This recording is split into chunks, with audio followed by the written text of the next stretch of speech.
الحمد للمتواحد بجلاله المتفرد وصلاته دوما على خير الأنام محمد والآل والأصحاب هم ماوايا عند شدائد. أما بعد فأعوذ بالله من الشيطان الرجيم. بسم الله الرحمن الرحيم. وقل رب زدني علما.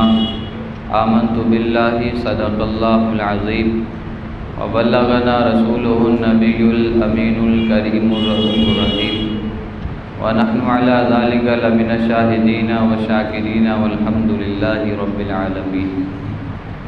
یا خدا بہر جناب مصطفیٰ امداد کن، یا رسول اللہ از بہر خدا امداد کن، یا شہید کربلا یا دافع کرب و بلا گل رخا شہزاد گلگون قبا امداد کن.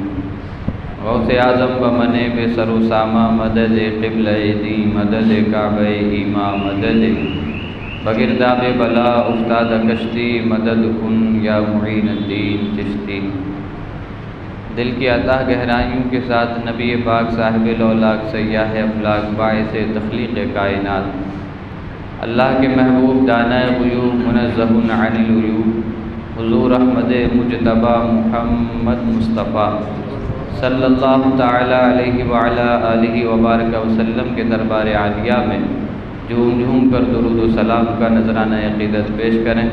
اللہم صلی علی سیدنا و مولانا محمد معدن الجود والکرم وآلہ وبارک وسلم صلاۃ و سلام علیک یا رسول اللہ.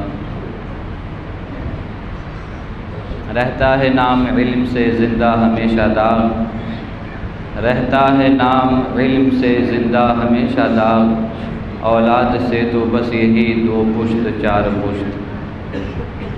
اللہ تبارک و تعالیٰ قرآن مجید فرقان حمید کے اندر ارشاد فرماتا ہے وقل رب زدنی علما. اے محبوب یوں عرض کرو اے میرے رب میرے علم میں اضافہ فرما دے. اللہ تبارک و تعالیٰ نے نبی پاک صاحب لولاک صلی اللہ علیہ وسلم کو بہت سے کمالات، بہت سے عروج اور بہت سی خوبیاں عطا فرمائیں، لیکن جو خوبیاں اللہ نے اپنے محبوب کو دیں ان میں اللہ تبارک و تعالیٰ نے یہ نہیں فرمایا کہ محبوب میں نے تمہیں خوبصورتی دی ہے تو تم خوبصورتی میں اضافے کی دعا کرو. میں نے تمہیں معجزات دیے ہیں تو تم معجزات میں اضافے کی دعا کرو. اللہ تبارک و تعالیٰ نے بہت سی خوبیاں محبوب کو عطا فرمائیں، لیکن کسی خوبی پر یہ نہ فرمایا کہ محبوب اس میں اپنے رب سے اضافے کی دعا کرو. لیکن علم کی اہمیت اور علم کی فضیلت کا اندازہ اس سے بخوبی لگایا جا سکتا ہے کہ جب اللہ تبارک و تعالیٰ نے اپنے محبوب کو علم سے نوازا تو فرمایا محبوب یوں عرض کرو رب زدنی علما. اے اللہ میرے علم میں اور اضافہ فرما دے. اللہ تبارک و تعالیٰ کا اپنے محبوب سے یہ فرمانا کہ مجھ سے علم میں اضافے کی دعا کرو، علم میں بڑھوتری کی دعا کرو، اس بات پر دلیل ہے کہ اور خوبیوں کے مقابلے میں علم ایک اہم اور اپنی فضیلت لیے ہوئے ایک باوقار چیز ہے. علم ایک ایسی روشنی ہے کہ اگر انسان کے اندر علم نہ ہو تو وہ جانور اور انسان میں کوئی فرق نہیں رہ جاتا. علم ایک ایسی روشنی ہے کہ جس کے ذریعے انسان انسانیت کو پہچانتا ہے. علم ایک ایسی روشنی ہے جس کے ذریعے انسان ایک دوسرے کو پہچانتا ہے، ایک دوسرے کی مدد کرتا ہے، ایک دوسرے کا خیال رکھتا ہے، ایک دوسرے کے حقوق نبھانے کی کوشش کرتا ہے. یہ سب علم کی بدولت ہوتا ہے. اگر انسان کے اندر علم نہ ہو تو پھر وہ دنیا میں کسی کام کا نہیں، علم ہی سے انسان اپنے رب کو پہچانتا ہے۔ اللہ تبارک و تعالیٰ نے آدم علیہ السلام کو پیدا کیا، اور جب آدم علیہ السلام کو علم دے دیا، وعلم آدم الاسماء کلھا، ہر چیز کا نام حضرت آدم علیہ السلام کو بتا دیا۔ علامہ اسماعیل حقی فرماتے ہیں اس آیت کریمہ کی تفسیر میں کہ اللہ تبارک و تعالیٰ نے آدم علیہ السلام کو پیالی یعنی چھوٹی سے چھوٹی چیز کا بھی نام حضرت آدم کو بتا دیا تھا۔ جب اللہ نے تمام چیزوں کا علم حضرت آدم کو دے دیا، تب فرشتوں کو حکم فرمایا کہ فرشتوں آدم کو سجدہ تعظیمی کرو۔ آدم علیہ السلام کو سجدہ کیا گیا علم کی بدولت۔ حضرت سلیمان علیہ السلام کو اللہ نے اختیار دیا کہ سلیمان چاہو تو پوری دنیا کی حکومت لے لو اور چاہو تو علم لے لو۔ حضرت سلیمان علیہ السلام جلیل القدر پیغمبر ہیں، اللہ کے نبی ہیں، اللہ کے برگزیدہ بندے ہیں۔ حضرت سلیمان علیہ السلام نے علم کا انتخاب فرمایا۔ آپ فرماتے ہیں کہ مجھے اللہ نے جو اختیار دیا تھا کہ میں حکومت لے لوں یا علم لے لوں، تو میرے دل نے یہ گوارا نہ کیا کہ میں حکومت لوں، کیونکہ مجھے اللہ کی مہربانی کا پتہ ہے کہ میں اگر علم اختیار کر لوں گا تو اس علم کی بدولت اللہ مجھے حکومت بھی عطا فرما دے گا۔ ہوا یہی کہ حضرت سلیمان علیہ السلام نے علم کا انتخاب فرمایا تو اللہ تعالیٰ نے انہیں حکومت بھی عطا فرما دی۔ علم اپنی جگہ ایک بہت اہمیت اور فضیلت کا حامل ہے۔ علم ہو تو انسان انسانیت کو پہچان لیتا ہے، علم ہو تو انسان اللہ کو پہچان لیتا ہے، علم ہو تو انسان باادب ہوتا ہے، علم آدمی کو پستی سے بلندی کی جانب لے جاتا ہے۔ علم وہ چیز ہے کہ ایک راستے پر چلنے پھرنے والا آدمی جسے کوئی پوچھتا نہ ہو، جس کا کوئی حال پوچھنے کو تیار نہ ہو، جس کی کوئی خیریت معلوم نہ کرتا ہو، لیکن اگر وہی شخص علم حاصل کر لے تو ہر کوئی اسے سلام کرتا ہوا جاتا ہے۔ اگر وہی شخص علم حاصل کر لے تو بہت سے لوگ اس کی خیریت بھی پوچھتے ہیں۔ ہم نے بہت سے ایسے لوگوں کو دیکھا کہ جنہوں نے علم حاصل نہیں کیا تب تک تو لوگ انہیں کوئی اہمیت نہیں دیتے تھے، لیکن جب انہوں نے علم حاصل کر لیا تو لوگوں نے انہیں اپنا امام بھی مان لیا۔ تاریخ ایسے واقعات سے بھری پڑی ہے۔ حضرت امام ابو مالک رحمۃ اللہ تعالیٰ علیہ ایک بہت بڑا نام ہے، حضرت امام اعظم کے شاگرد ہیں، لیکن آپ ایک غریب گھر سے تعلق رکھتے تھے۔ ایک غریب ماں باپ کے بیٹے تھے اور باپ کا انتقال ہو چکا تھا اور آپ کی 3 بہنیں تھیں، تو آپ کی والدہ نے آپ کو ایک دھوبی کے پاس کام پہ لگا دیا کہ تھوڑا بہت کام کرے گا، پیسے لائے گا، گھر کا خرچہ چل جائے گا۔ 3 بہنیں تھیں، ماں تھی، بیوہ تھی، والد کا انتقال ہو چکا تھا۔ حضرت امام ابو مالک ابھی چھوٹے ہی تھے کہ کام پہ لگا دیا گیا اس امید پر کہ کچھ پیسے لائے گا، گھر کا خرچہ چل جائے گا۔ حضرت امام ابو مالک جس راستے سے جاتے تھے اسی راستے میں امام اعظم کا مدرسہ پڑھتا تھا۔ امام اعظم رحمۃ اللہ تعالیٰ علیہ اس مدرسے میں پڑھاتے تھے، تو جب بھی حضرت امام ابو مالک وہاں سے گزرتے تھے تو مدرسے کی طرف دیکھتے ہوئے جاتے تھے اور آنکھیں یہ بتا رہی تھیں کہ یہ کسی امید کی تلاش میں ہے، یہ کسی کامیابی کی تلاش میں ہے۔ حضرت امام اعظم نے اس بچے کو کئی بار دیکھا جسے امام ابو مالک کہا جاتا ہے۔ جب کئی بار دیکھا تو ایک مرتبہ روک لیا اور کہا تمہارا نام کیا ہے؟ کہا مجھے مالک کہا جاتا ہے، میری والدہ نے میرا نام ابو مالک رکھا ہے۔ کہا تمہارا کام کیا ہے؟ کہا کام یہ ہے کہ میں ایک دھوبی کے پاس جاتا ہوں اور اس سے کام سیکھتا ہوں، وہ مجھے کچھ پیسے دے دیتا ہے جس سے میرے گھر کا خرچہ چلتا ہے۔ میری 3 بہنیں ہیں، ایک ماں ہے جو بیوہ ہو چکی ہے، باپ کا سایہ میرے سر سے اٹھ چکا ہے۔ حضرت امام اعظم نے کہا کہ تم ایسا کرو، میرے مدرسے میں ایڈمیشن لے لو اور میرے پاس تعلیم حاصل کرو۔ حضرت امام ابو مالک حضرت امام اعظم کے پاس تعلیم حاصل کرنے لگے۔ آپ دیکھنا کہ علم کی برکتیں کیا ہوتی ہیں، اور علم پستی سے اٹھا کے بلندیوں پر لے جاتا ہے، علم پستی سے اٹھا کر کے عروج عطا کرتا ہے۔ حضرت امام اعظم رحمۃ اللہ تعالیٰ علیہ کے مدرسے میں حضرت امام ابو مالک تعلیم حاصل کرنے لگے۔ مہینہ آیا، جب مہینہ پورا ہوا والدہ نے کہا بیٹا سیلری لے کے آؤ، تنخواہ لے کے آؤ، جس قیمت پہ تمہیں کام پہ رکھا تھا وہ قیمت لے کے آؤ۔ حضرت امام ابو مالک نے اپنی والدہ سے کہا والدہ قیمت تو وہ لائے گا جو کام کرتا ہو، سیلری تو وہ لائے گا جو کام کرتا ہو۔ کہا بیٹا مطلب کیا ہے؟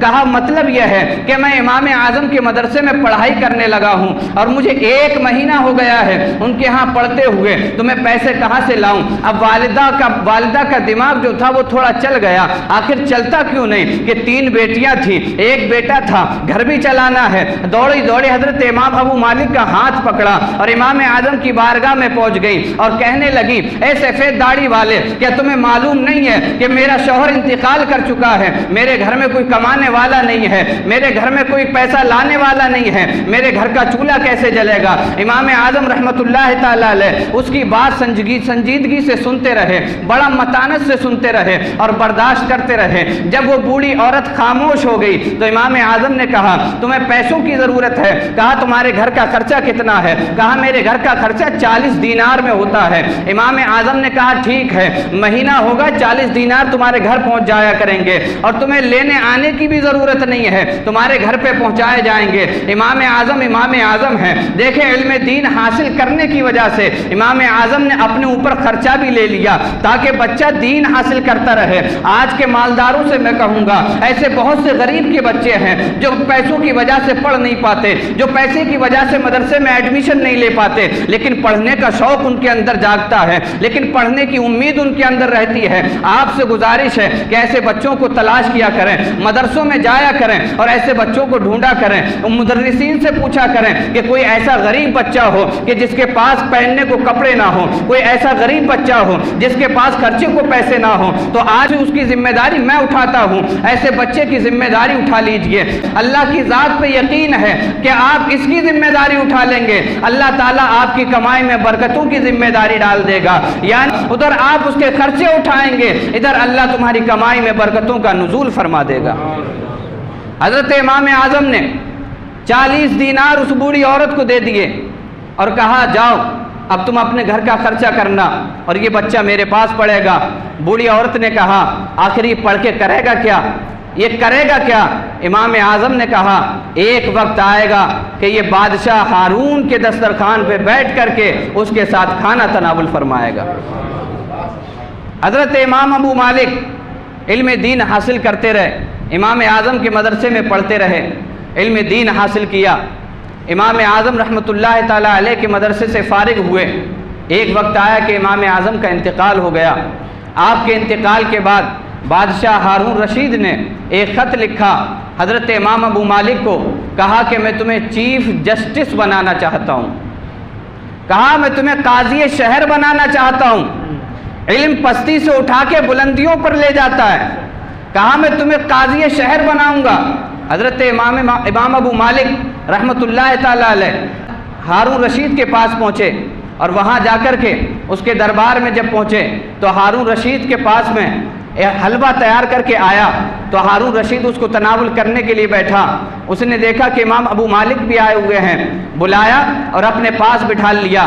حضرت امام ابو مالک کہتے ہیں کہ جس تخت پہ بادشاہ بیٹھا ہوا تھا اس تخت میں بیچ میں حلوہ تھا، ادھر سائڈ ہارون رشید تھا جو بادشاہ وقت تھا اور ادھر سائڈ میں تھا، اور میں نے چند دن پہلے اپنی والدہ کو خط لکھ دیا تھا، والدہ میں قاضی شہر بن چکا ہوں، تم آ کر کے دیکھ سکتی ہو۔ حضرت امام ابو مالک کہتے ہیں جب میں حلوہ تناول کر رہا تھا اسی دن میری والدہ وہاں پہنچتی ہے اور دربار میں پہنچ کر کے جب دیکھتی ہے تو میری والدہ کی آنکھوں میں آنسو آ جاتے ہیں۔ میں نے پوچھا والدہ آج رونے کی وجہ کیا ہے؟ کہا بیٹا تیرا استاد یاد آ گیا ہے۔ کہا استاد کیوں یاد آ گیا؟ کہا تیرے استاد نے کہا تھا اسے علم دین پڑھنے دے، ایک وقت آئے گا کہ بادشاہ کے ساتھ بادشاہ کے دسترخوان پہ بیٹھ کے یہ کھانا تناول فرمائے گا۔ بیٹا آج مجھے تیرا وہ استاد یاد آ گیا جس نے یہ بات کہی تھی، آج میں نے اپنی آنکھوں سے دیکھ لیا کہ تو نے علم دین حاصل کیا ہے اور اس کی برکتیں اتنی ملی ہیں کہ جو وقت کا بادشاہ ہے، جو ہارون رشید وقت کا بادشاہ ہے، اس کے دسترخوان پہ بیٹھ کے تجھے آج کھانا تناول کرنا ملا۔ علم پستی سے بلندی عطا کرتا ہے۔ نبی پاک صلی اللہ علیہ وسلم نے فرمایا کہ جو علم دین حاصل کرتا ہے اللہ اس کے رزق کا ضامن ہو جاتا ہے، یعنی پھر اسے فکر نہیں رہتی کہ اس کا رزق کہاں سے آئے گا، اللہ اس کے رزق کا ذمہ دار ہوتا ہے۔ بس شرط یہ ہے کہ علم دین حاصل کرے اور علم دین کی تبلیغ میں ہی لگا رہے۔ آپ نے مشاہدہ کیا ہوگا اور تجربہ کرتے رہتے ہیں، الحمدللہ میرا بھی تجربہ ہے کہ جو علم دین حاصل کرتے ہیں اور پھر تبلیغ دین میں لگے رہتے ہیں، اللہ تعالیٰ ان کے رزق کا ذمہ دار ہو جاتا ہے اور انہیں ایسی جگہ سے رزق ملتا ہے جہاں سے گمان بھی نہیں ہو سکتا۔ ایک بات، جو لوگ کہتے ہیں کہ علماء کھاتے بہت ہیں، ہم نے یہ بھی دیکھا جو کہتے ہیں کھاتے بہت ہیں وہی دوسرے دن اپنے گھر دعوت کر کے بھی کھلاتے ہیں۔ تو یہ اللہ کھلواتا ہے، آپ کے کہنے نہ کہنے سے کچھ نہیں ہونے والا، کیونکہ عالم دین کے رزق کا ضامن اللہ ہے۔ اب وہ کہاں سے رزق دیتا ہے اس کا گمان بھی نہیں ہو سکتا۔ جو یہ کلمہ اپنی زبانوں پہ ورد کرے رہتے ہیں کہ یہ کھاتے بہت ہیں، دوسرے دن وہی دعوت کر کے کھلاتے بہت ہیں۔ ایک پلیٹ کھا لیا تو امام صاحب اور، ارے نہ اور، امام صاحب کا پیٹ بھرا ہوا ہے پھر بھی اور۔ تو یہ اللہ کھلواتا ہے۔ علم دین کی بہت برکتیں ہیں۔ یہ مت سوچئے کہ ہمارا لڑکا علم دین حاصل کرے گا تو پھر گھر کا خرچہ کیسے چلے گا۔ علم دین کے حصول پہ لگا دیجئے، گھر کا خرچہ کیسے چلے گا یہ اللہ پہ چھوڑ دیجئے۔ علم دین حاصل کریں خود بھی اور اپنے بچوں کو بھی پڑھائیں۔ میں آپ سے گزارش کروں کہ اپنی بیٹیوں کو بھی علم دین پڑھائیں۔ جیسا ماحول کریٹ کیا جا رہا ہے، جیسا زمانہ دم بدم مسلمانوں پہ بھاری ہوتا جا رہا ہے، اس کا تقاضا یہ ہے کہ ہمارے گھر میں کم سے کم اگر لڑکے ہیں تو ایک لڑکا ضرور عالم دین ہونا چاہیے۔ پرفتن دور ہے، ہر ایک سے فتنوں کا زمانہ ہے، ہر ایک مسلمانوں کو پستی کی طرف لے جانا چاہتا ہے، تو مسلمانوں پہ لازم اور ضروری بن جاتا ہے کہ پھر 1400 سال پہلے لوٹ جائیں، 1400 سال پہلے زمانے میں آ جائیں۔ اسی زمانے میں ترقی ہے، اسی زمانے میں کامیابی ہے۔ آج لوگ کہتے ہیں کہ مدرسے میں پڑھنے والے پیچھے رہ جاتے ہیں، دیکھو کالج میں پڑھنے والے کہاں کہاں پہنچ جاتے ہیں۔ میں ان سے کہوں گا دنیا کے اعتبار سے آپ تو کتنا ہی کچھ حاصل کر لو، لیکن آخرت کے اعتبار سے اگر کچھ حاصل نہ کر پائے تو دنیا کی زندگی کامیاب نہیں ہے۔ نبی پاک فرماتے ہیں دنیا کی زندگی کامیاب اس وقت ہے کہ آدمی دنیا میں رہے اور تیاری آخرت کی کرتا رہے۔ آپ آخرت کی تیاری کریں۔ آپ کی اولاد ہیں، اللہ نے بچے دیے، شکر ادا کریں۔ ایک کو علم دین حاصل کرنے پہ لگا دیں۔ ہر گھر میں ایک عالم دین ہونا ضروری ہے تاکہ بر وقت وہ آپ کی رہنمائی کر سکے، وقت پر آپ کو وہ حل دے سکے، وقت پر وہ آپ کے مسائل حل کر سکے۔ آپ کو ایک ایسے شخص کی ضرورت ہے جو آپ کے مسائل حل کرے۔ اپنے لڑکوں کو بھی پڑھائیے اور اپنی بچیوں کو بھی علم دین حاصل کیجیے۔ علم دین بہت مبارک شے ہے۔ علم دین حاصل کرنے والا کبھی محتاج نہیں ہوتا، علم دین حاصل کرنے والا کبھی فاقے سے نہیں مرتا، علم دین حاصل کرنے والا کبھی بے برکتی حاصل نہیں کرتا۔ اللہ تعالیٰ اس کے ہر کام میں برکتیں ڈال دیتا ہے۔ یہ آپ کا مشاہدہ ہے کہ اللہ تعالیٰ عالم دین کے کام میں، اس کے ہر فعل میں برکتوں کا نزول فرما دیتا ہے۔ اگر اللہ تعالیٰ نے آپ کو اولادوں سے نوازا ہے تو ضرور ایک بچے کو مدرسے میں ایڈمیشن دیجیے۔ شوال کا مہینہ ہے، شوال کے مہینے میں مدرسوں میں ایڈمیشن ہوتے ہیں۔ عہد کیجئے، اپنے بچوں کا ایڈمیشن کرائیے، انہیں دین پڑھائیے، دین پڑھائیے، اور جب وہ دین پڑھ جائے تو آپ دنیاوی تعلیم بھی اسے پڑھائیے۔ دین پڑھنے کے بعد دنیاوی تعلیم پڑھے گا تو گمراہ نہیں ہوگا، لیکن اگر دین نہیں پڑھا ہے تو بڑے بڑے کالجز یونیورسٹیز میں پڑھنے والے جب گھر لوٹتے ہیں تو کسی پہ اہل حدیث کا اثر ہوتا ہے، کسی پہ قادیانیت کا اثر ہوتا ہے، کسی پہ وہابیت دیوبندیت کا اثر ہوتا ہے۔ وجہ صرف یہ ہے کہ ہم دین نہیں پڑھاتے۔ دین پڑھائیں، دین میں ہی نجات ہے۔ اور دین پڑھنے والے آپ دنیاوی تعلیم حاصل کریں تو دنیاوی تعلیم حاصل کر کے آپ بہت بڑے عہدے پہ فائز ہو جائیں، زیادہ سے زیادہ آپ کے استقبال کے لیے ریڈ کلر کی کارپیٹ بچھا دی جائے گی، لال کلر کی قالین ڈال دی جائے گی کہ فلاں صاحب تشریف لا رہے ہیں، فلاں صاحب آج ان کا استقبال ہے، لال کلر کی قالین بچھا کے استقبال کر دیا جاتا ہے۔ لیکن قربان جائیے عالم دین کی شان پر، اللہ کے رسول فرماتے ہیں یہاں قالین کا تو معاملہ ہی نہیں ہے، یہاں خود فرشتے اپنے پر بچھا دیتے ہیں، یہاں فرشتے خود اپنے پر بچھا دیتے ہیں۔ اب جس کے قدموں کے نیچے فرشتے پر بچھاتے ہوں اس کی شان کا مقابلہ کون کر سکتا ہے؟ اور یہ علم دین حاصل کرنے والے طالب علم ایسے بابرکت ہوتے ہیں کہ اگر کسی قبرستان سے گزر جائیں تو 40 دن کا عذاب اٹھا لیا جاتا ہے۔ اگر کسی قبرستان سے گزر جائیں تو 40 دن کا عذاب اٹھا لیا جاتا ہے۔ اب ذرا سوچیں، آپ کا ہی بچہ ہو اور وہی عالم دین ہو، آپ کا انتقال ہو جائے اور جس قبرستان میں آپ کو رکھا جائے 40 دن کے بعد نہیں، وہ جمعے کو جائے گا تو کتنے دنوں کا عذاب اٹھا لیا جائے گا؟ یہ تو دنیا میں بھی کامیاب ہیں اور بعد مرنے کے بھی کامیاب ہیں۔ یہ دنیا میں بھی فائدہ دیتے ہیں اور مرنے کے بعد بھی فائدہ پہنچاتے ہیں۔ تو علم دین اپنے گھروں میں داخل کریں، اپنے بچوں کو پڑھائیں۔ ضروری نہیں کہ آپ عالم دین بنا کے ہی چھوڑیں، لیکن اتنا ضرور پڑھا لیں کہ وہ اپنے مسائل خود حل کر سکے، آپ کے مسائل کم سے کم حل کر سکے، کم سے کم اتنا ضرور پڑھائیں۔ اللہ تعالیٰ مجھے آپ کو عمل کی توفیق دے۔ السلام علیکم ورحمۃ اللہ۔